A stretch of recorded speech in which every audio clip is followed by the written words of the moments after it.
All right, welcome everybody to the Lakers Legacy Podcast. Where happy election day. I hope you all exercised your right to vote and voted wisely. But as it pertains to the Lakers, hope you all voted no on Proposition 63. Tommy, do you know what Proposition 63 is? I do not. So, Proposition 63 is the law that allows GMs like Rob Pelinka to spend their mid level exceptions on guards who are 6'3" or shorter.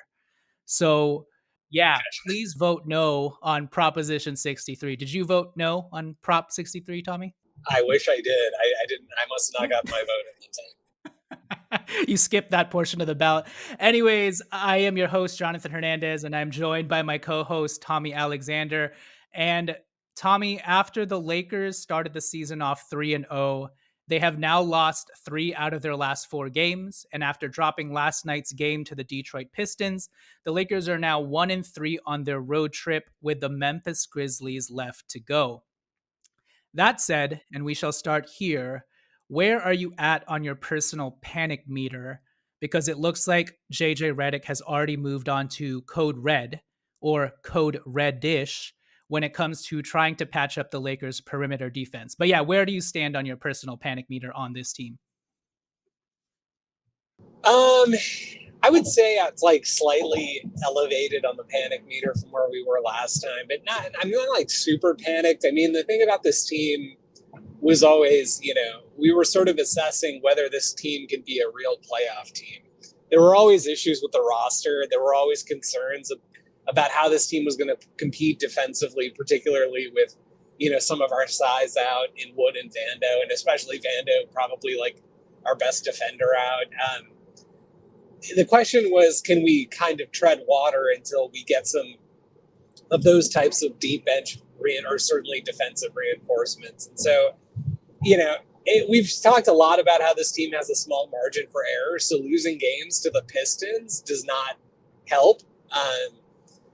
But, overall, it's like we are clearly, I shouldn't say clearly, we are probably not going to finish as a bottom 3 or 4 defensive team, which is where we currently stand. There are things that need to be cleaned up, but overall it's, I think these losses are sort of highlighting the issues that we already saw, but yeah, that's where I stand, I think. Yeah, I think, well, first of all, I have to apologize because I jinxed us prior to yesterday's game. I texted Tommy and was like, dude, I think we have a shot at going on a 4-5 game winning streak. And that was stopped dead in its tracks by the Pistons immediately. So I apologize, Lakers Nation. Um, but I agree with you. I am not too panicked. At the end of the day, the Lakers are still 4-3.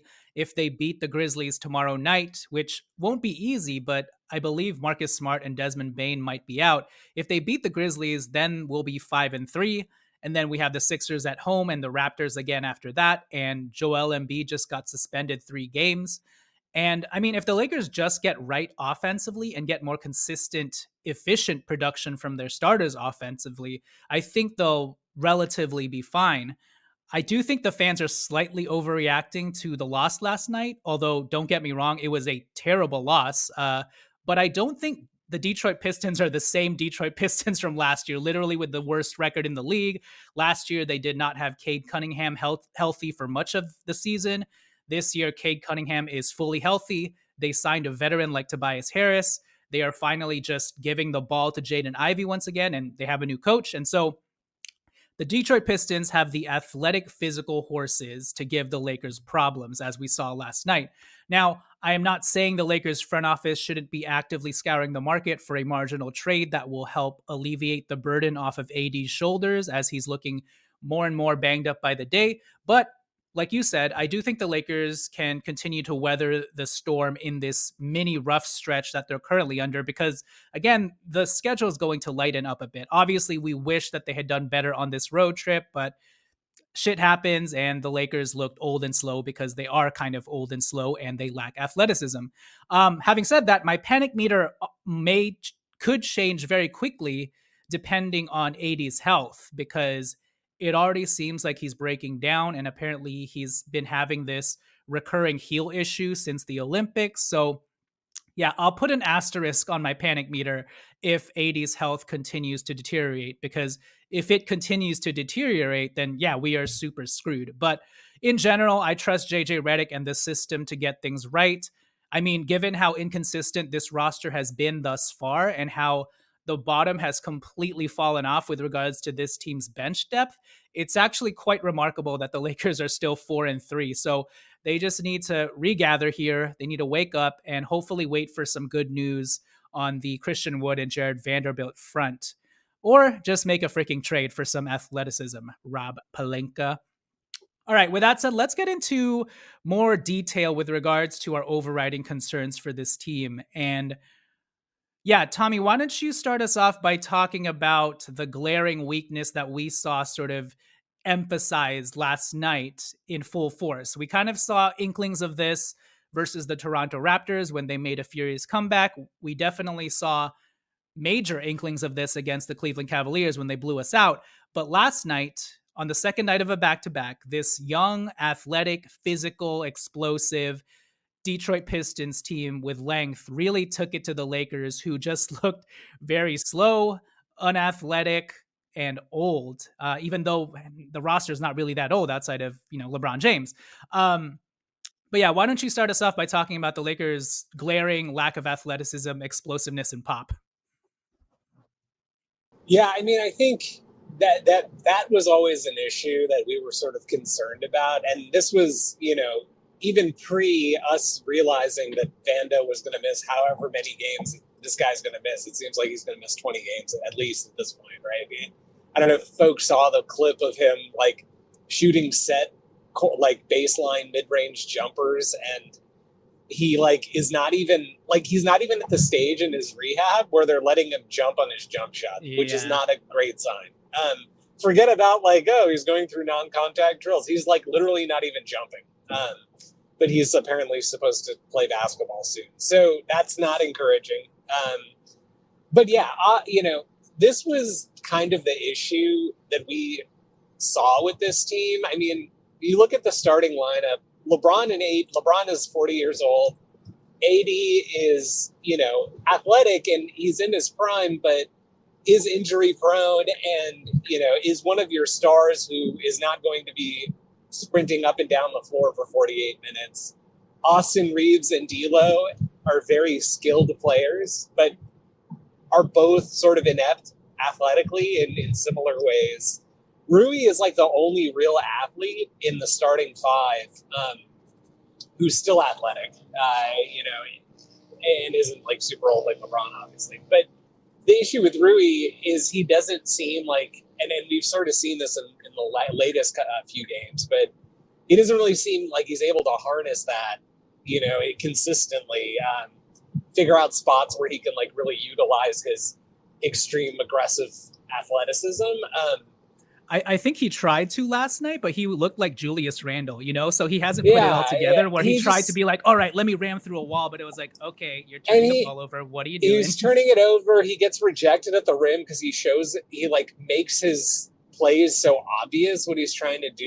It just like there's a few issues there, right? And then you look at our bench and it's sort of similar issues. I mean, Dalton Connect is actually fairly athletic and young, but he's not, he doesn't give like the sort of defense that we need. Max Christie was supposed to be, here is like our 21-year-old like model athlete who can run and jump and do all kinds of things. And his play has been so poor overall that he just hasn't been able to stay on the floor, which is telling when you look at his backcourt teammate off the bench, Gabe Vincent. Gabe has been so bad, and notwithstanding how bad he's been, he's still getting more minutes than Max Christie because of how bad Max has been. So yeah, and we'll get into the both of them in a bit, but yeah. And we'll get into both of them. And then like Jackson Hayes, very, very athletic in his own way.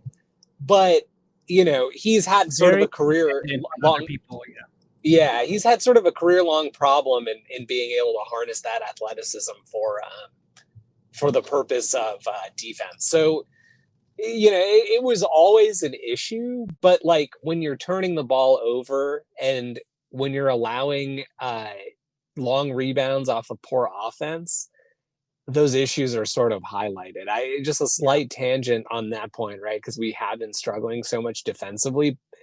We're actually, this is like a crazy stat I saw today on Twitter.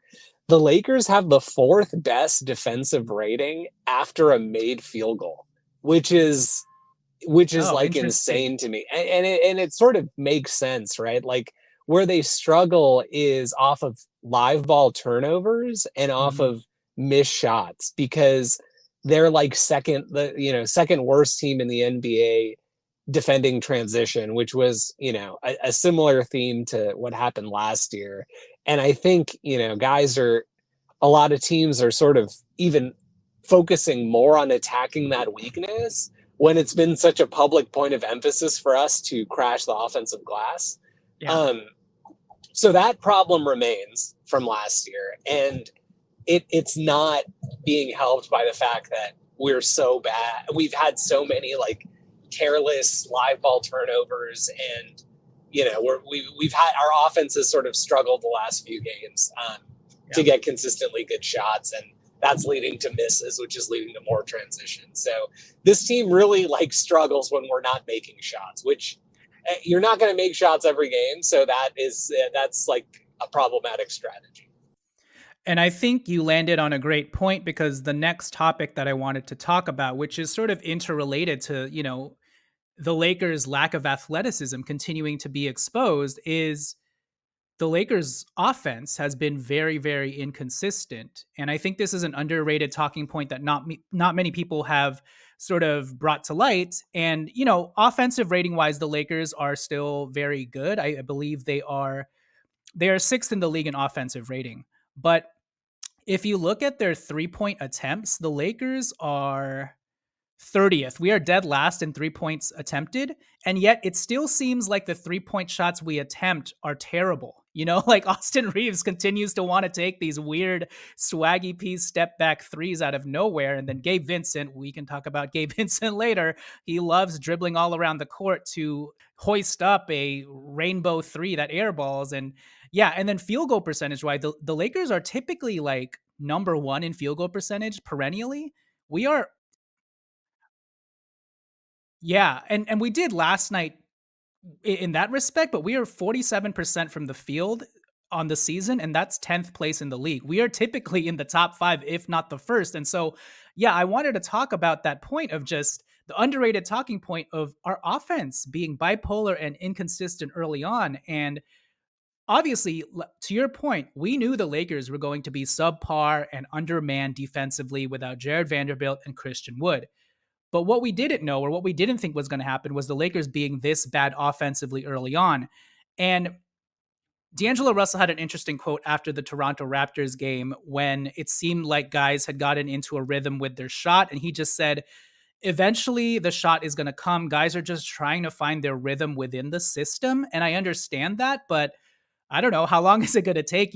Our offense was supposed to be our saving grace, and so far we're not sure what we're going to get on a night in night out basis, and we're starting to reach that sinking level of our defensive fortitude where we need our offense to be on more often than not. And we'll get to the bench later, but the bench is a huge problem too. So just your thoughts, without getting too deep into the bench, but your thoughts on, I mean, we can just keep it to the starters, because LeBron James hasn't been efficient. In fact, LeBron James is only shooting 48%, which would be his lowest field goal percentage in his Lakers tenure. Obviously, the season's not over. It's only 7 games. But yeah, that just shows you that LeBron James has been pretty inefficient early on, even though 48% would be a great percentage for anybody, but not relative to what LeBron has done in his history.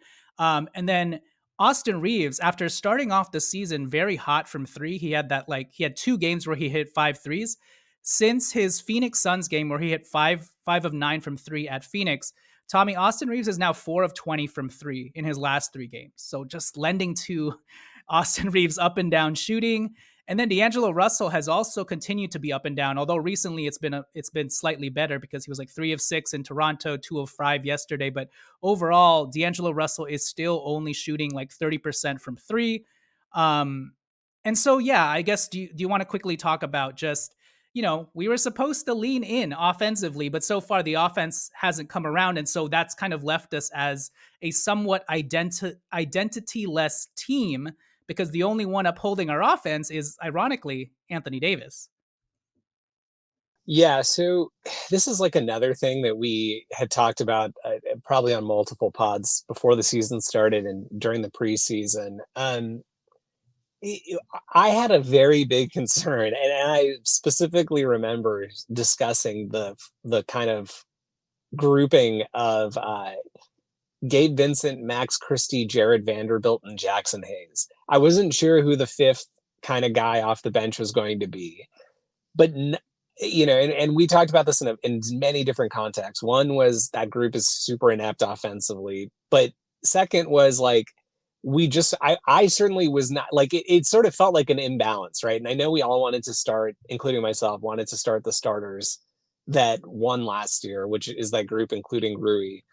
But the concern was always this was that you would have these bench groupings that didn't work. Now, for the first couple games, that was sort of tempered offensively because it seemed like JJ had figured out, and I don't think this is like even to this day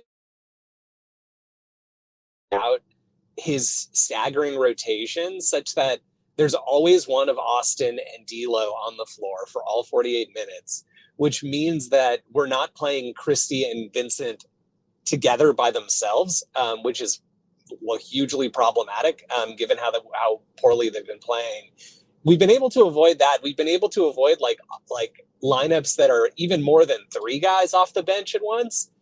And so I guess like viewed through that lens, it's honestly even more concerning that the bench has been this inept because we're not asking these guys to do that much. Like Max Christie, Gabe Vincent, we're just asking them effectively to like take open threes or like drive or like cut when they're open, pump fake and drive when they're being chased off the 3-point line. Like we're not asking them to, you're in that, here you are with this lineup, this problematic foursome I just like rattled off, and like good luck figuring out some offense. Like these lineups are like Austin Reeves, Max Christie, LeBron James, Rui, and Jackson Hayes. Like it's like those are lineups that should be able to give you something and like get you something out of your role players. And we just haven't been able to like get anything close to, something resembling helpful output. Yeah. I don't know. And this was, by the way, another context this came up in was, we sort of commented, or I commented in the last Golden State game where we got blown out by 50 in the preseason. And I was like, the fact that LeBron seems to be easing himself into the season, the fact that our starters didn't really seem to take the preseason that seriously in general, that might be problematic for us because we're heavily dependent on our starting five just by looking at the roster. And it was always going to take the bench and other role players like a little bit of time to find their rhythm, because these guys are proven NBA offensive players. Even Gabe Vincent, who's like the veteran of that group, has like only shot above 30% or like has only shot like above 33% from three like once in his career. And it was like in the Miami Heat finals run the summer before we signed him. So, that was always going to be a problem. But it's really, really being highlighted now, especially because we've opened the season with, prior to the Pistons game, the most difficult strength of schedule in the NBA so far. To your point, the Pistons are sort of a new team and have looked better.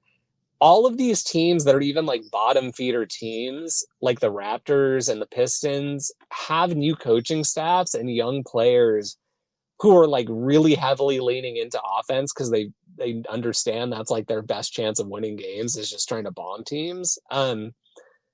And so it's just like all of this has really culminated in highlighting how inept our bench is because it's putting so much stress on our top five. Because if two of D'Lo, Austin, and Rui have a bad game, we're gonna lose basically. Yeah. And that's really difficult. Assume maybe you can say, okay, LeBron, AD are top 10 players. They need to have at least passable games every night in and night out. That might be a fair way to like win. Like obviously, if the Suns don't get a big game from KD and Booker, they're probably going to lose too. So fine, we can live with that. But Rui, Austin, D'Lo are high end role players, but role players are still going to have off nights. I mean, you raised the point about Austin 4 for 20 in his last 3 games from three. Last season he was up and down like this too, right? And so at this point, it's not like, oh, Austin just needs to figure it out. It just like maybe he's just like a 30. He's going to be a career 36, 37% 3 point shooter who's up and down because of his shot selection. Yeah. D'Lo has looked really bad overall offensively, certainly as a scorer, um, since the season started, but even in preseason. And then Rui, sort of similar problems with, as Austin. Like he can be a really, really dynamic offensive player, but it's just not going to be there consistently. Over 82 games, it'll be 3 games on, 2 games off, 3 games on. And that's fine. All these things are fine, but that's why you need the additional like levels of depth, especially when you're building a 2 superstar team and you're giving yourself the financial flexibility to build that depth. The problem is when you're committing $20 million per year to your bench backcourt and those guys are giving you zeros every night, it's really, really, really hard to like dig yourself out of that kind of deficit. And Yeah. that's the issue, I mean, one of the many issues that we're having, but certainly that is one of the big issues that we're having with our bench group is, Yeah. or our team depth generally, is that our backcourt guards are getting paid $20 million combined to like give us essentially nothing. Yeah. And hold that thought.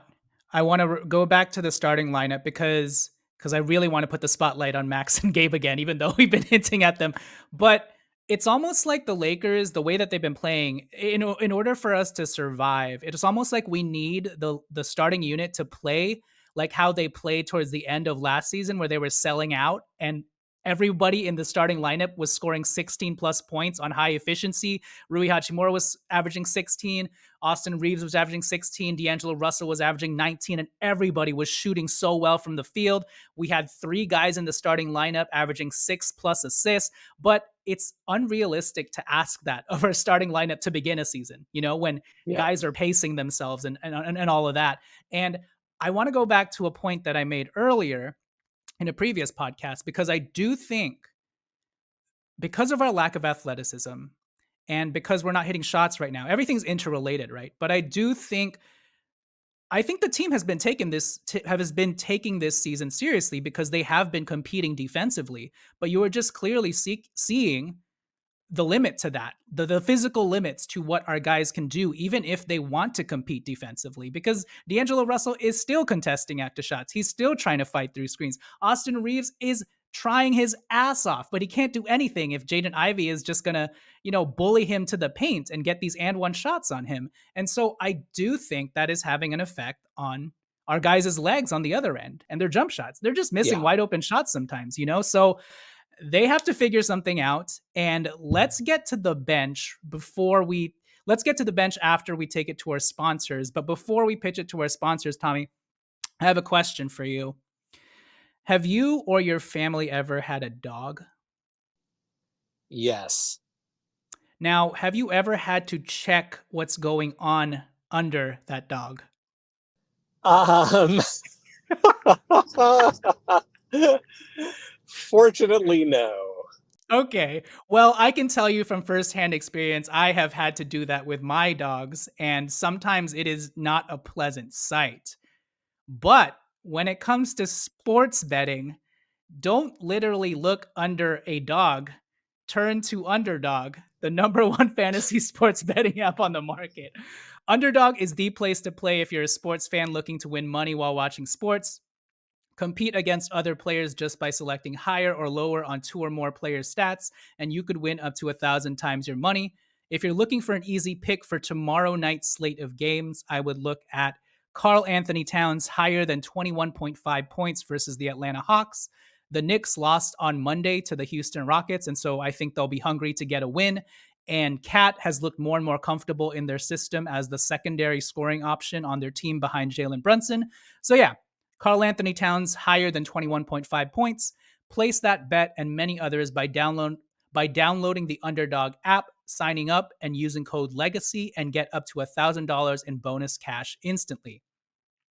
Again, download the Underdog app and use code LEGACY and get up to $1,000 in bonus cash. Higher or lower, you make the call. Turn every future Gabe Vincent lower points prop bet into some easy cash with Underdog. Must be 18 plus, 19 plus in Alabama, Nebraska, 19 plus in Colorado for some games, 21 plus in Massachusetts and Arizona, and present in a state where Underdog Fantasy operates. Terms apply. Void in Colorado. Concerned with your play? Call 1-800-GAMBLER or visit www.ncpgambling.org. Arizona, 1-800-NEXT-STEP, 1-800-639-8783, or text NEXT STEP to 53342. New York, call the 24/7 Hope line at 1-877-8-HOPE-NY or text HOPE-NY 467-369. So let's take it to our sponsors and catch you guys after the turn. All right, so we are back. Tommy, finally, let's talk about the bench, the worst scoring bench in the league. We are currently relying on an inexperienced rookie to give us the most offensive pop. Max Christie and Gabe Vincent have been so disappointing. As you mentioned, that is $19 to $20 million worth of players who are giving you a combined 6.3 points per game of production on 28% and 29% from the field, respectively. That can't keep happening. And in fact, it may not keep happening because Cam Reddish may have already overtaken Max Christie again for a spot in the rotation. It has been that bad. And these two players, Tommy, outside of Jared Vanderbilt getting healthy, which he still hasn't been healthy, but outside of Jared Vanderbilt, these two players were supposed to be the main two pillars of the Lakers offseason propaganda, Tommy, with regards to this was our internal improvement plan this season. They were the main reasons why the Lakers front office justified taking a wait and see approach. And I kind of still agree with that approach, but I understood their take that they wanted to first see what a healthy Gabe Vincent looked like. And they wanted to see what a Max Christie who wasn't misutilized would look like, and a Max Christie who's given a more consistent role. And I know it's only been 7 games, but I kind of think we've waited and seen enough. Like these I mean, Max Christie can improve. I'm not bearing these guys yet. Obviously, Max Christie just needs the reps, but the Lakers also need to just prioritize winning, and this can't keep happening. And it seems like JJ Redick is on that same train because here comes November Cam Reddish again. And not only have Max Christie and Gabe Vincent not helped out with regards to internal improvement and helped uplift the bench of this team, Tommy, it seems like they have made the Lakers' cupboard of assets look infinitely worse because these two currently seem like two sunk cost assets that don't hold very much value on their own since they're not even expiring. So now if you want to add anything else on Max Christie and Gabe Vincent, you can, and maybe even start talking about Cam Reddish because I told you, Tommy, Cam Reddish, he's good at one thing, defense. Yeah, I mean, I wish we were paying Gabe and Max at this point what we were paying Cam Reddish. That would make this a lot more palatable. But yeah, Gabe, look, Max is 21 years old. When he signed that contract extension, I think I said at the time, I certainly said this to you offline if I didn't say it on the podcast. This seems like kind of steep. And look, even in the context of the rising cap, so you can kind of justify the context of the rising cap. And by the time it's like his second and third year, it's like this is actually a pretty small contract, barely above like the smaller mid level. And he's 21 years old and he showed some good upside last year. In the summer league, certainly last year, and even in the limited minutes that he did get in during the season, he appeared to be much better than some of the other guys who were getting minutes. And so whatever, maybe you can justify that a little bit and continue to justify it on the fact that he's 21 years old and 6'6" with good length. And so that holds some value in the NBA. But the Gabe Vincent thing is just, I mean, this is going, unless he significantly improves from here, which I'm not convinced he's going to be able to, this may go down as the second worst Rob Pelinka move after the Russell Westbrook trade. And I know that maybe sounds extreme, but we signed Gabe Vincent to a 3-year, $33 million guaranteed deal, all guaranteed, essentially off of his NBA Finals run, right? That One year run, with the yep. Heat, one run, where he shot 37% from the field, or excuse me, 37% from three, and was playing heavy minutes for the Heat as part of their like plethora of guards rotation that they like to do. They always seem to identify these undrafted guards who can give them something. So we gave him all that money after that, and that was less than what Max Strus and like other guys from the Heat that who were part of that But run, but the ended up guaranteed, getting. the 3 years guaranteed is really where we're hammered here, where we hammered ourselves and shot Yeah, ourselves in the foot. we did, and it's like in hindsight a surprising move because we weren't even sure if like how many years were we going to get out of LeBron, and so for a variety of reasons, the 3 years is going to feel like end up being excessive.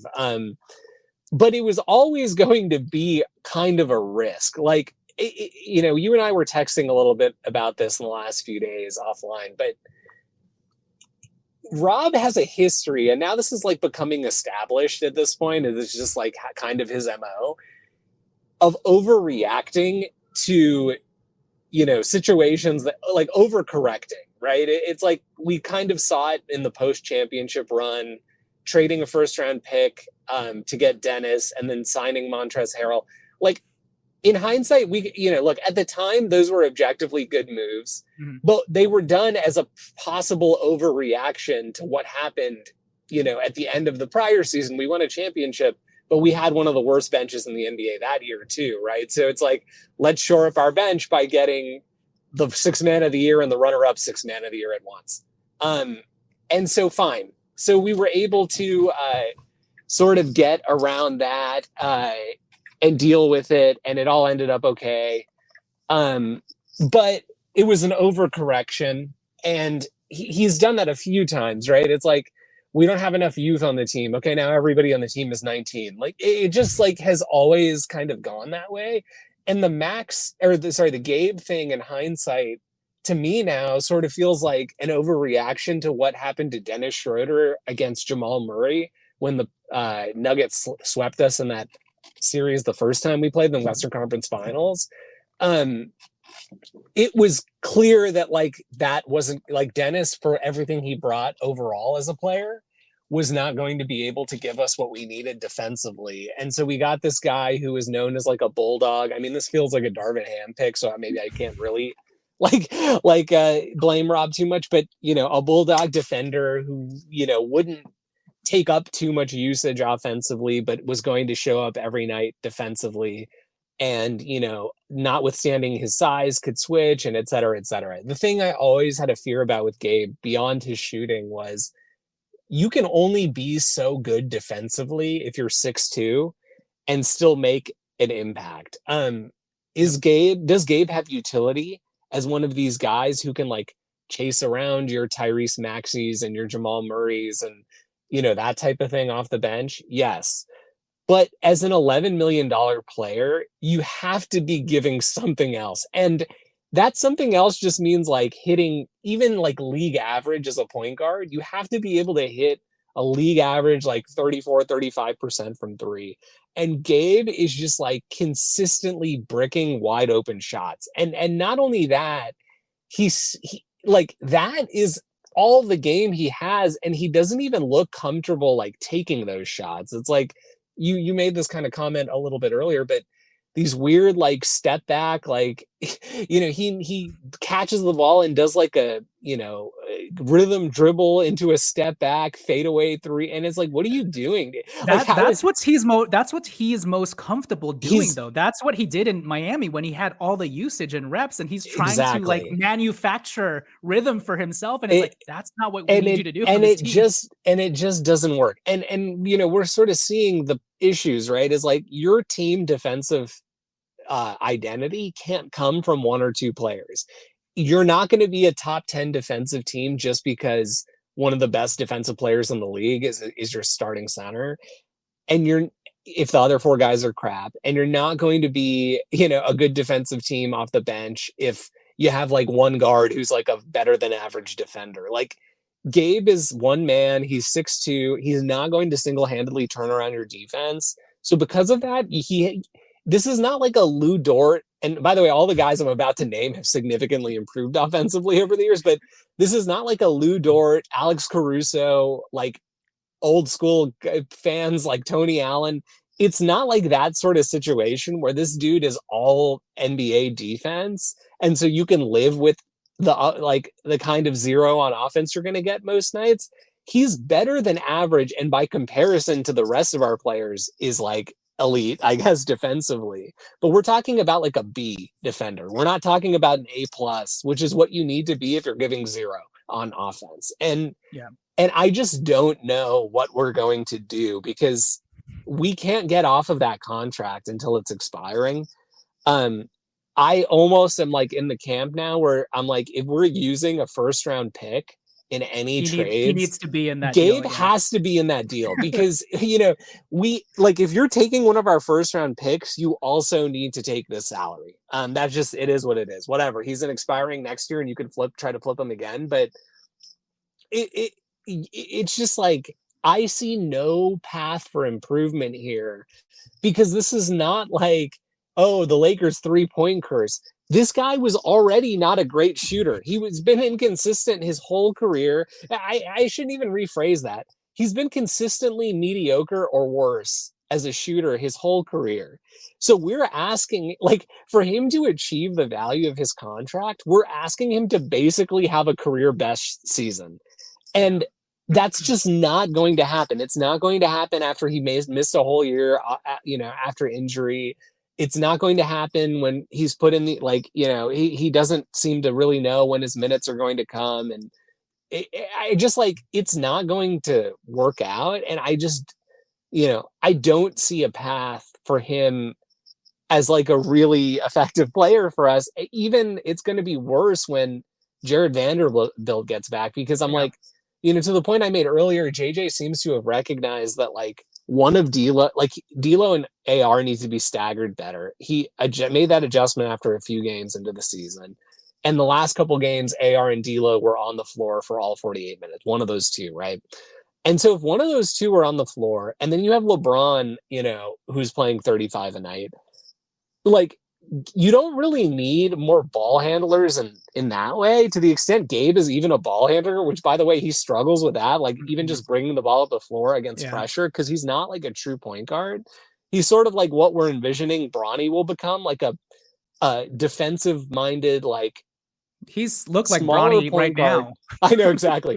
A smaller, point guard who makes up for his size with his like toughness, and like we're trying to develop with Bronny, can like occasionally hit like a wide open corner three. But Gabe is like he's like a veteran. He's like supposed to be the fully realized version of that. And I just don't see a path for him improving and on this team. And that is to me the scariest thing. Like I talked Yeah. about Max and like how he has to play into his contract and has to continue to develop and all this and that. But Max at least is a body with some size and length, and you can throw him out there against a Paul George and not be completely embarrassed. But like I just don't know what, like, how Gabe is going to figure out how to not be a zero, because if you just look at his career numbers, it he's always kind of been like this. He's just had Yeah. like a bigger role and being a starter next to Jimmy and Bam Adebayo and Tyler Hero and these other guys. Like he was able to just sort of find his spots in Spoelstra's system, but like Yeah. I'm pretty discouraged and a little bit nervous about how that's all going to go. That's why Proposition 63, you should have signed it. But no, what was I going to say? I'm at the point where I'm ready to try Quincy Oliveri over this guy because I'm like, I don't know what he does Yeah. out there. He just runs around out there. And the other thing that Rob Pelinka overcorrected with regards to Gabe Vincent is the length of contract. Remember, because we had to say Yeah. goodbye to Malik Monk because it was only 1 year. The whole theme of like last offseason was continuity. So Rob was like, continuity all the way. First free agent that I'm going to sign to 3 years fully guaranteed. And it's a 6'2 guy. And I'm like, what the hell is going on right now? He seems to overreact and course correct, but in like the exact wrong ways, you know? And I think we should really blame at the end of the day the Indiana Pacers here because they were the only team. I mean, I think they were the only team that offered Bruce Brown $20 million. And if not for that offer, I think we were prepared to give Bruce Brown that full MLE. And because Bruce Brown took the $20 million with Indiana, Rob was like, who is the next best Bruce Brownish type player that I can give $11 million to? Okay, Gabe Vincent it is, you know, and so here we are, unfortunately. Lastly, I'll give you 2 minutes to talk about this because I've already talked about this. The Lakers declined Jalen Hood Shafinos. It's funny that we're talking about like another. We just talked about Gabe Vincent, and now we're talking about JHS, two wholly inept offensive players who you're not sure what they do well on the court, but they are guards, I guess. But yeah, the Lakers declined Jalen Hood Shafinos' third-year team option on his rookie deal, something that doesn't happen very often, if at all, in the Lakers' history because you just want to keep young talent on cheap long-term deals. But the Lakers chose to decline his contract, thereby making him an expiring deal this year, supposedly or presumably, so that they could trade him easier. But yeah, give me your Jalen Hood Shafino, you googly here, because yeah, it doesn't seem like Jalen Hood-Schifino is going to be a Los Angeles Laker for very much longer. And, you know, I had anticipated that, yeah, he's going to be definitely be put into a trade come February. But given this team's lack of bench depth and talent and just our need for a big man, we may need to expedite that trade JHS process and ship him off for whatever marginal talent, including second round picks that we can get. But yeah, your thoughts on on no more JHS. Jalen Hood, no Fino. I'm glad they declined the option. So this is like a thing where it's our front office has had a long history of mistakes that we've covered on this podcast. But I will say it is a positive sign still, in my opinion, Yeah. for them to like very publicly acknowledge that this was a flub. Yep. You whiff sometimes. That's just how it goes. It's like we've had a pretty good history, I'd say, the last decade of identifying talent in the draft and identifying undrafted free agents. A very, very good history when you compare us against other teams. Last year seems to have been a whiff on both accounts, but certainly on the JHS account. We've talked ad nauseum about the players that were taken after JHS and why that makes it even worse. But when you watch JHS play, he is just, I mean, he doesn't look close to being like an NBA player. When you go back and look at his scouting sort of reports, a big thing with JHS was the analytics never sort of lined up with everyone's perception of him. If you follow like the Lakers sort of draft philosophy, they seem to be a lot more interested in the eye test. Their gut check and their eye test has paid off very well for them in identifying guys who were otherwise, not maybe across the board analytics superstars. But it sort of killed them with JHS. JHS feels like he was drafted based on two really good games he had against Purdue. In his season at Indiana, Purdue was a top defensive team in the country, and he was cooking Zach Edey. And he was cooking Zach Edey and all those guys in two high-profile games that year. That, I think, gave the Lakers some confidence that this guy's a gamer, and that honestly, then more than a lot of other things, can have a significant impact on how a guy does in the NBA. Is how well does he do in the highest pressure moments in college? JHS was able to deliver in those moments. But if you look into the analytics, it always these red flags were always there. JHS was a guy who, in a modern NBA, was heavily reliant on the mid-range game, which is not a skill set that is really adaptable today. He always had problems ball handling and being like a primary ball handler. That hasn't changed. He always had issues getting to the rim, and with his in-between sort of floater game, that never really developed. He doesn't even look like he's a year away. He looks like he will possibly never make it. I'm rooting for him, whatever team he ends up after this. Like, hopefully it's a bottom feeder team where he gets like a ton of reps. Clearly, the G League is not like those reps are not really meaningful in terms of the way they translate to the NBA, because he did put up numbers in the G League last year, but then he come into this season and he looked just as bad in the preseason this year as he looked last year. Um, Yeah. and that's concerning for a second year, like near lotto pick. And so the only thing I can say about this move now that it's like we're seeing like the end is in sight, I give the front office some props because it is extremely, extremely rare for a first round pick for a team who has a first round pick to not pick up the 30-year option. It's almost always because of some like off court issue or health issue or something like that. It's usually not because you whiff so bad that you don't even want to give this guy one more chance. Like, yeah, the fourth year option, you see more guys like that gets declined, and teams cut bait after 3 years. But to cut after 2 years is pretty crazy. And I don't want to say unprecedented, but very rare. So Mhm. really, really bad pick by this front office. But again, to take a silver lining, I give them some props for sort of acknowledging that. And now at this point, it's awkward, right? Because it's like, since this has happened so infrequently in the history of the NBA, like like everyone knows that he's going to be traded now.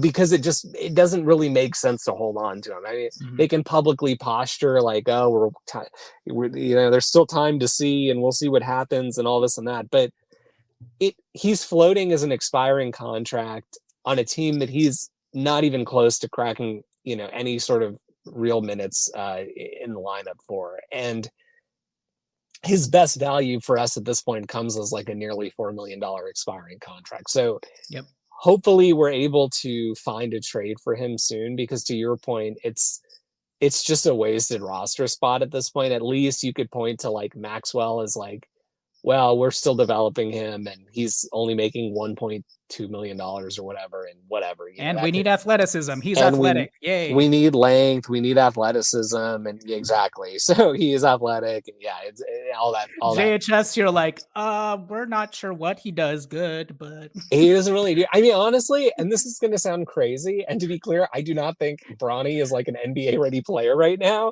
But if you need an athleticism infusion, I'm throwing Bronny yes. out there over I mean, JHS. that's true too. Yeah. You know, It was never about like JHS or like Bronny is better than JHS. Now it's just like who fits better on any one team and can provide something like tangibly something right now. And Bronny can. He has shown us that because in a 50-point blowout, the same 50-point blowout in preseason that JHS played in, Bronny James scored 17 and JHS scored 2 points. I don't even know what he scored. I just know it was a turnover Bronny fest. So yeah. scored like as many points in that game than JHS scored in like his entire Uh, preseason. that is So so sad. like, and again, we're not saying that, bro, that means Bronny's good or whatever, right? I'm just saying that like that's really, really bad. It's damning. Yeah. It's damning. And it's not, and by the way, there's like other ways to contribute to a game. We're not stupid, right? But like JHS also never really differentiated himself as a defender. There was like not anything. It felt like a weird pick at the time to pick a ball dominant guard on a team with like LeBron and AD. And I think I justified it at the time. If you go back and listen, it's like, well, clearly they think that like they're not going to be able to retain D'Lo past last year because they got him on this player option deal, and they probably figure he's going to opt out. So get a point guard who you can develop for a year, and then you'll be able to play him next year as like a backup to whoever ends up replacing D'Lo. And like that is so far off what ended up being the case with JHS, and he doesn't really seem to have improved like anything in his game from his rookie year. And so anyway, we trash this guy enough. I just like it's like, yeah, there's no real positive things you could look at there and say you, I think this is an NBA player. you know what makes it even worse? Forget about Bronny James, but look at the guards on two-way contracts or within our summer league that we just let go of because we're like, this guy has a standard contract. Of course, we're going to give him more reps than Scottie Pippen Jr. or even Skylar Mays, right? Skylar Mays already looked better than JHS in a couple of games last season. And it's like every guard that we ran through, whether it was in the G League or on a two-way, not a two-way, they all showed something more than JHS. Quincy Oliveri. And so yeah, to your point, I'm glad the Lakers quickly and decisively came to this conclusion because it kind of like wraps up this whole theme of the biggest problem for the Lakers right now is just and we've been saying this all throughout the offseason, we have three or four roster spots currently occupied by non-NBA players who cannot produce on the floor if we put them out there right now. So JHS is the first step in cleaning house with regards to the back end of this roster. And we hope that he can be turned into something useful and that he goes to a place and situation where he can have the usage and reps that he needs to properly develop. But yeah, with that said, that'll do it for this episode. Hopefully, the next time we talk, the Lakers will get some home cooking underway and actually win a couple of games again. But yeah, with that said, we will catch you guys next time. Happy Election Day. And Tommy, I will catch you later. Peace. See ya.